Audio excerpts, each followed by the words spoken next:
வணக்கம்.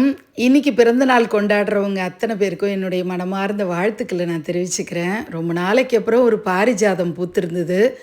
அந்த குப்புன்னு ஒரு வாசனை வருங்க. அது ரொம்பவே நல்லாயிருக்கும். பூஜை ரூமில் நம்ம அம்பாளுக்கு வச்சுட்டோம் அப்படின்னா, பூஜை ரூமே மணமாயிடும் இந்த பாரிஜாதத்தினால. அப்புறம் காஃபி, எப்போதுமே காஃபி வித் மீனாட்சி. இப்போது வாசினி பாப்பா. காஃபி குடிக்கிறது அப்படிங்கிறது காலையில் ஒரு அடிக்ஷனாகவே மாறிடுச்சு. என்னடா 2 டம்ளரில் டிகாஷன் சர்க்கரையெல்லாம் போட்டுட்ருக்கனேன்னு யோசிப்பீங்க. கணவர் வந்திருக்காரு.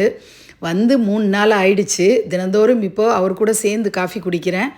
அது இன்னும் 2, 3 நாளைக்கு நீடிக்க போகுது, அவ்வளவுதான். ஹவுஸ் ஓனர், அதாங்க வீட்டுக்காரர், அவர் வெளியில் கிளம்பி போயாச்சு. நைட் டைம் நான் டின்னர் எடுத்துக்கிறது இல்லை. அதனால் காலையில் பிரேக்ஃபாஸ்ட்டை என்னால் ஸ்கிப் பண்ண முடியாது. நல்ல பசி எடுக்கும்.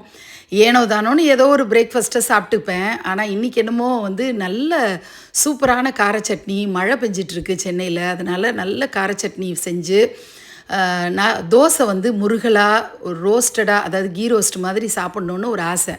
ஸோ சட்னிக்கு தேவையானதெல்லாம் வதக்கி ரெடி பண்ணி மிக்சியில் அரைக்கலாம் அப்படின்னு சொல்லிட்டு எல்லாமே ரெடி பண்ணிகிட்டு இருந்தேன். ஃபோன் 2-3 தடவை ரிங் ஆகிட்டே இருந்தது. சரி, நம்ம வேலையை முடிச்சுட்டு அப்புறமா யாருன்னு அட்டன் பண்ணி பார்க்கலாம் அப்படின்னு நினச்சேன். ஃபோன் பண்ணது அம்மா. சரி, பண்ணியே ஆகணும், வேறு வழி இல்லைன்ட்டு திரும்ப கால் பண்ணேன்.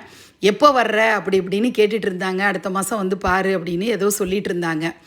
நான் அடுப்பில் தோசையை ஊற்றிட்டு நல்லா முருகலாக வரட்டும்னு நினச்சி ஃபோன் அட்டன் பண்ணிகிட்டே ஹாலுக்கு போய் மறந்தே போயிட்டேன்.